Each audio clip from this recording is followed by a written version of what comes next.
Well, Houston, we have a little bit of a problem. Since we got a used trailer, it has come time to change the bearings on both sides. Now, we've already changed the one side out over yonder, and I tell you what, that was a lot of fun and learning, and I didn't think you all wanted to be a part of that. So, henceforth, we are going to remove this wheel, replace the bearings, and put it all back together.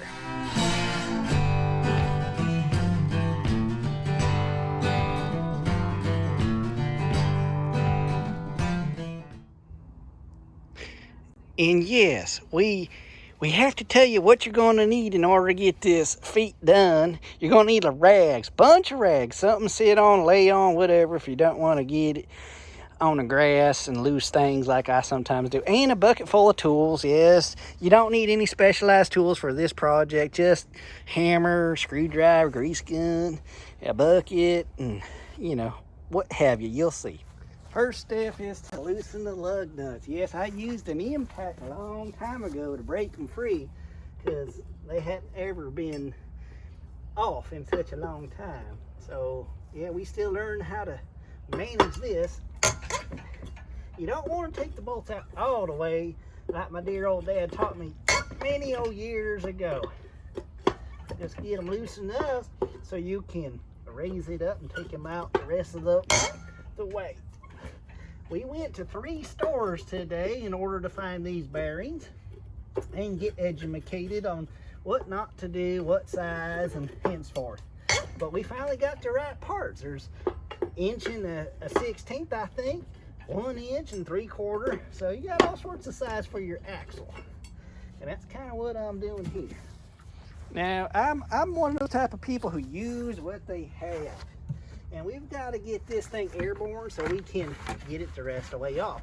So henceforth, we got the 5-gallon bucket, a couple pieces of wood. We'll stick that right underneath here like so. And what we are attempting to do is lift this up with sheer human strength. And why buy a jack? Because you know what? I got a rope right here from my anchor. And we're gonna try not to have a hernia like. And things like that will and can happen. Don't let it discourage you one bit. I try not to. All right, there we go. Now, of course, if your trailer's a little bit heavier, well, that don't look safe at all, does it? All right, let's try this again. All right, I think we're good there. You get the picture. Now, if you want to use a jack, please be my guest and do so. It's probably safer. And here's where we don't lose anything. We try not to. And of course, it ain't up near enough as I need it to be. Like some things aren't in life. All right, well, ingenuity. We got American ingenuity, right? See how it works. Oh, no. Maybe try to pull it over here. Yep. And the wife she's looking on at my film in here. Yes. Okay. That's one way you can be doing it right there. Let's get them lug nuts off. Okay. We just need it up a hair more. So we're taking a wedge and going to try to beat it in there. Just to give us that extra inch. Or 3/4 inch. Okay. This is really easier than it looks.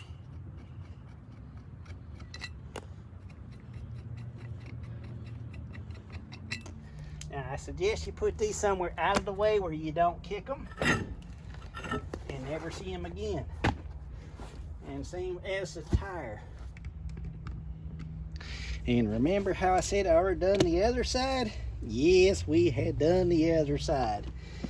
And learned what not to do, as all things. Now, I think I'm going to be adventurous right here on this part. Now, I thought that this screwed in.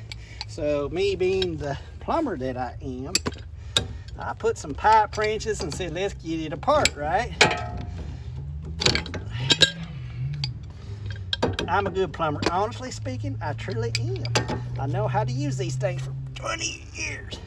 So you can see that I'm grunting and straining, not only because we haven't had any time at a gym, it's because I'm also getting a little soft in my old head, but we still got it. May want to beat on it with a hammer. Okay, we got some hammers and mallets. And the hammer's working really good, so we ain't got to scare it with the mallet. Just beat it till it comes off. Oh boy, look at all that fun. I think this is a lot better than what I did on the other side. See all this? This is why I mentioned you need to have lots of rags for this goo here.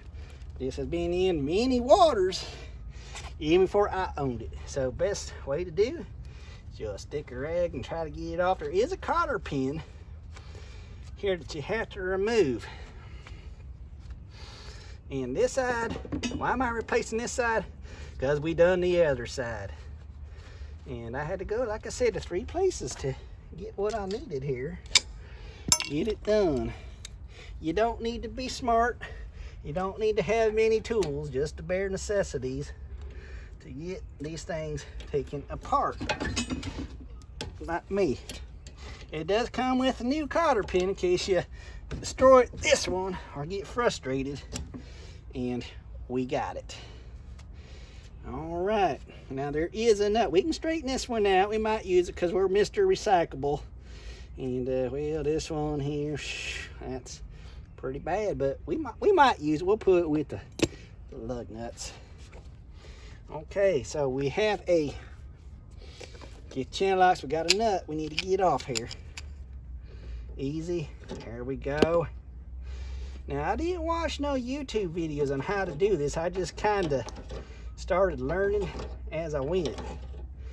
And one thing I reckon right away, after taking apart, yes, I took this clean apart, all the way apart, and I didn't have to. So, needless to say, you just bang it right back on after you give it a good cleaning. Okay. Why am I replacing them? Because I was going down the road and started shaking a little bit, and I done squirted enough grease on both sides, and plus it's just dead burn worn out. So you can clean all this, you can make it sparkle and shine. I'm just not that type of guy. Okay, now it should just come right off like so. This is the part where you could drop something, and I just give this kind of a clean. See all the extra grease we've been having here on this axle? Long time. We know it ain't gonna we know it's not gonna rust anymore with all that grease on there, and it looks fairly in great shape. Now, yes, this doesn't look good here, but it's still strong and sturdy. So let's clean this axle up. Okay, as good as I want to get it and I care about, and clean all this up, and we'll show you what we're doing to get it apart. And we may have found the bad side. Yes, I just beat on everything with a hammer. Does a lot of good. If you can't fix something in life, put a hammer to it.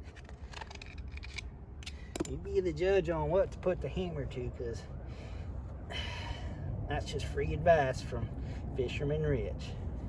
Now, I learned that this bearing over on this side has got to come out from this side, so it was fun to try to get this all out. But we got it. So this ring should pop out if you do it evenly.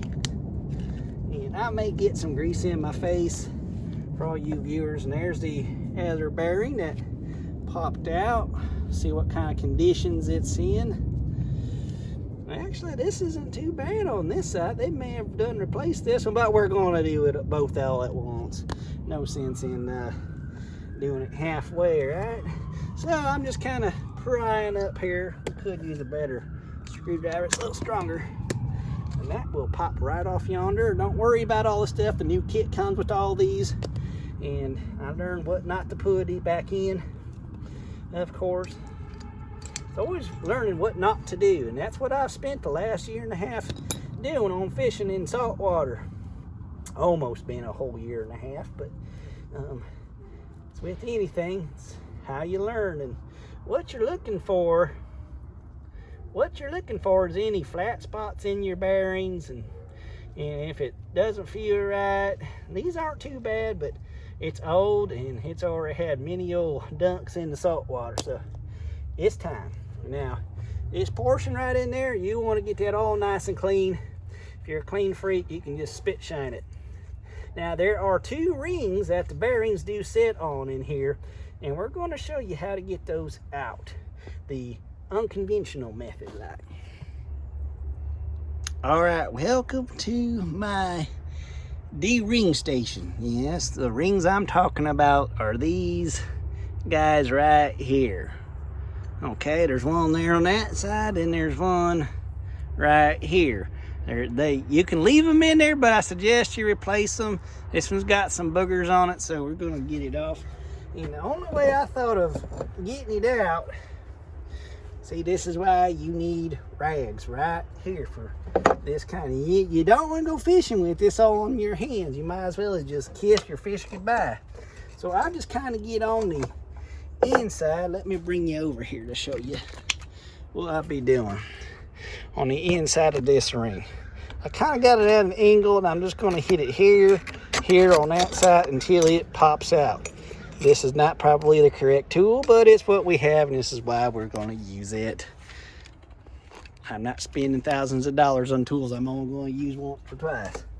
Okay, that's easy. Does it?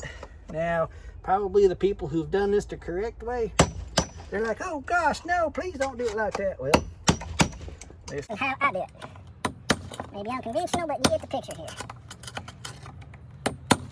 And if one side did come off already, we know it works. Gotta be patient. That word, patience. Will come off.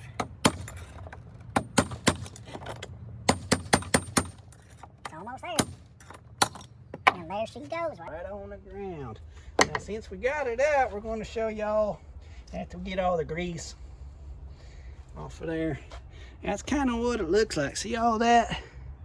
How scored it is? Yeah, we best be replacing that. I don't think new bearings would do well on that.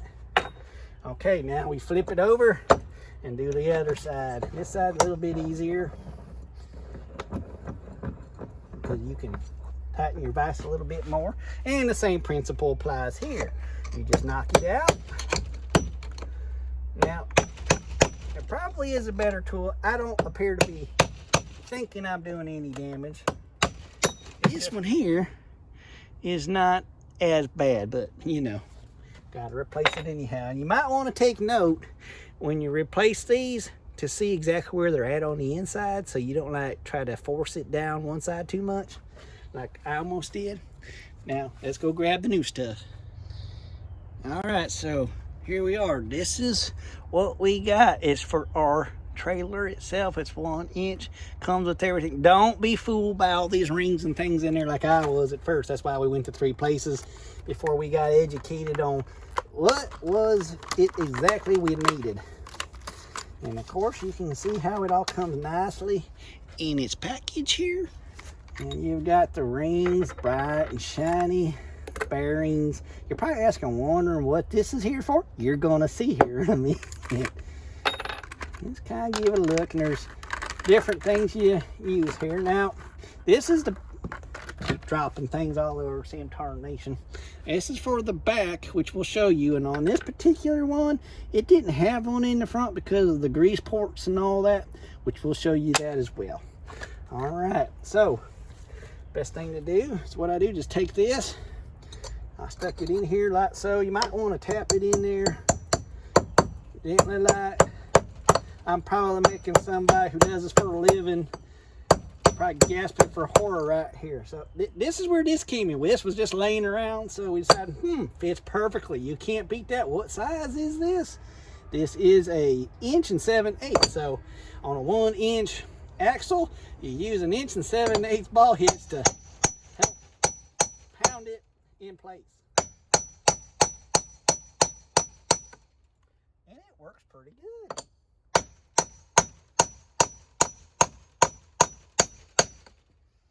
And that nice hard sound we just heard, that means it's bottomed out. Okay, flip it over. Increase the size of this here so it sits flush. Now, we've never done a video like this on how to do stuff, and today we just decided, since we hadn't filmed in a while, might as well give everybody something to look at and see what I'm doing here. We got plans coming up for season 3. It may be different. We're working on getting a bigger boat, and you see the principle here, getting the ring into place. Oh, yeah, you want to make sure it's the beveled side where it gets really skinny. That's how you put it in there. Pay attention. And this one on the front side seats really well. And on the back side, it doesn't go all the way down, if you can see that. It doesn't go all the way to flush down. It stops at a point. And next step is to grease everything up, or pack the bearings like my dad used to say. So you take one of these and you get your grease gun. I just literally just squeeze a whole bunch of grease in my hand, and then just start putting it on here, putting it in the inside of here. It is not a clean job. This is a dirty job. No, we're not micro here. So you just really want to pack it in there. And I know there's mechanics looking at this, and that's not how you do it. But this is how Fisherman Rich does it. And it'll work just fine, trust me. I hadn't had a wheel fall off the trailer yet. All right, when we think that there's enough generous amount of grease, we just put a little bit in here and put that on. And then I go ahead and get some more grease and just stick it down in here.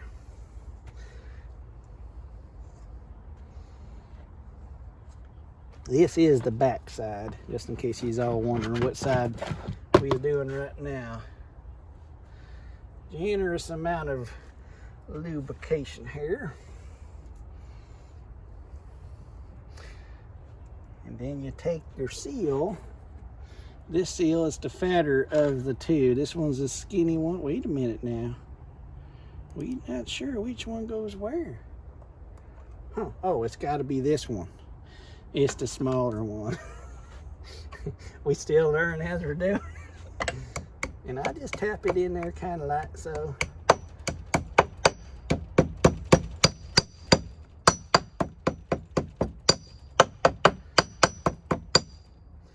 Get industrious. That'll work as well. I believe that's as good as I'm going to get her on the back side. Go to the front side and put your bearings in.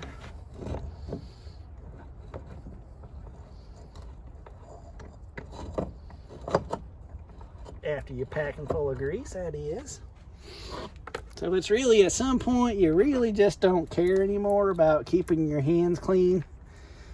So why keep rubbing them off, even wearing gloves, all that stuff? Just do it. Now, if you want to watch a video on how to pack these properly, you go right ahead. But I know that they're going to be really swathered in, yes, swathered. I made a new word for everybody in all this grease here.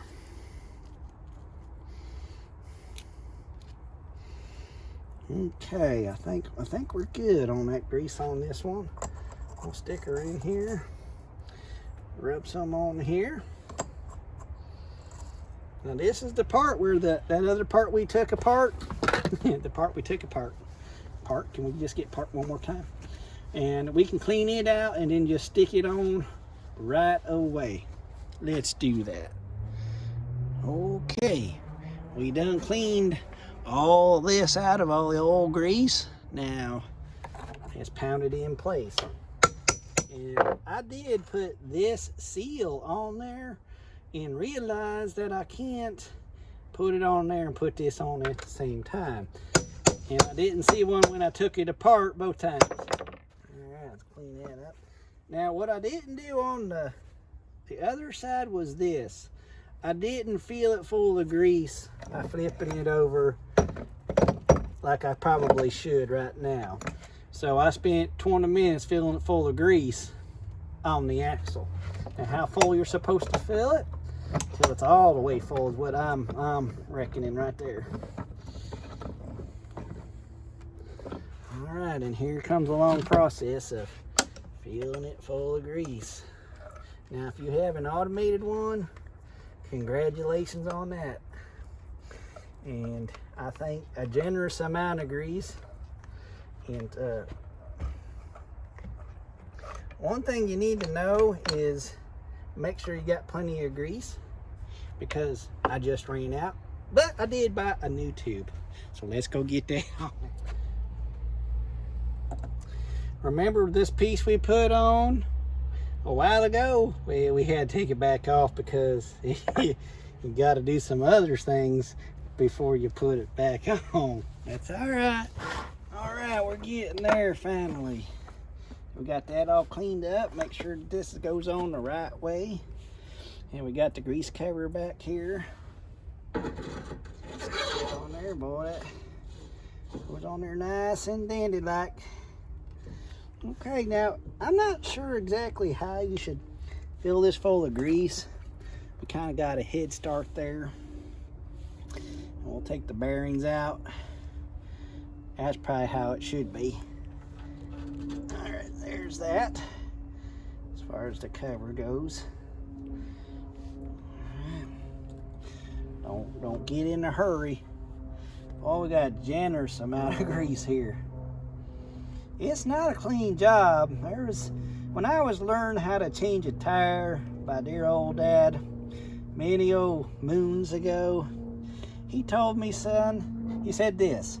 He said, son, there'll be a day where you'll pay somebody to change your tire and change your bearings, but right now is not the time. So he taught me how to do it and how to pack bearings and change lug nuts and all that fun stuff. And I've fortunately only had a couple flats during my plumbing career and life on cars.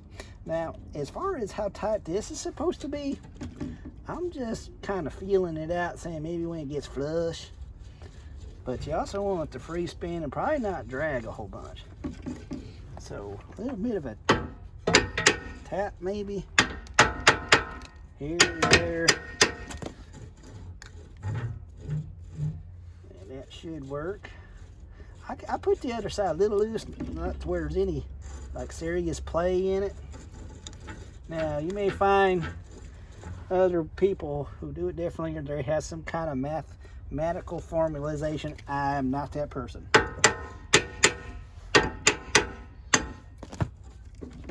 But it feels good, so let's get the new cotter pin out and put it on this side. I think we should be all right after we get it on there. Cotter pin's really important. You know something? That one is definitely mangled and we're not going to use it. So let's go grab the brand new one that we got with the kit. We're back already. I think that's about how I want it. All right, the mouth's a little bit overkill. We need the hammer. Here's the hammer. And again, we didn't need a whole bunch of crazy tools to get this done. Now, you want to make sure the cotter pin's down just enough so you can put the grease fill station on there, because I'm sure it won't work too well if it's not down all the way.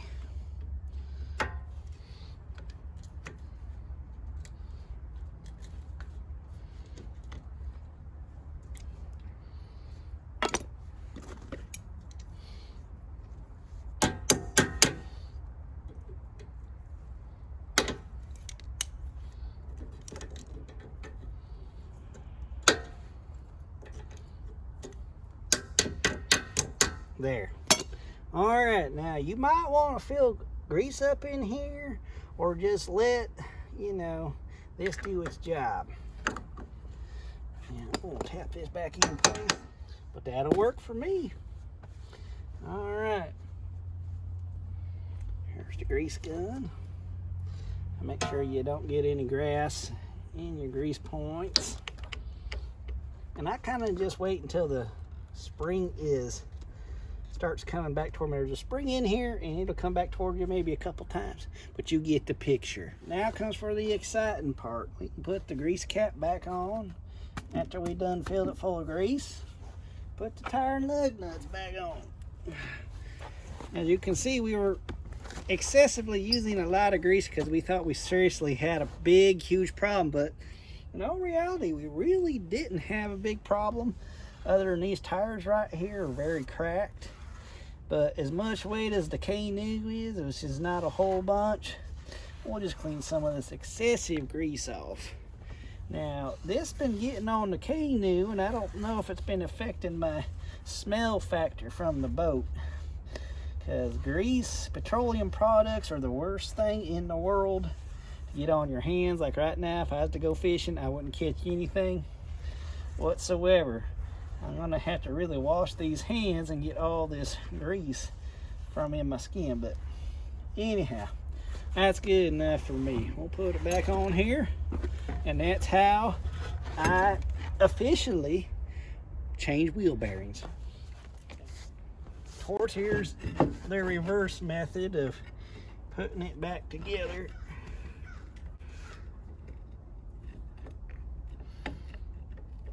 Like I said, there's probably such an easier way of doing all this, but I just wanted to make sure that anybody watch this video and absolutely learn either what not to do or how to do it if you only have a few tools. I mean, a few tools. I got more than a few, but I just wanted to do the bare minimum here.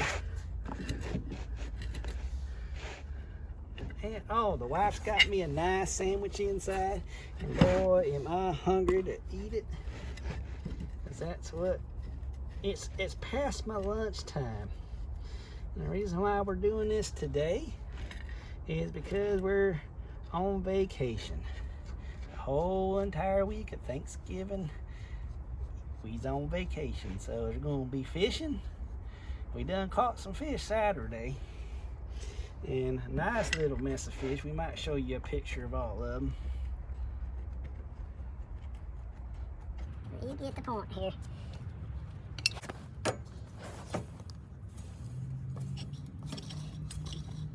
Now this one's kind of snug them up. Of course, get the right side first.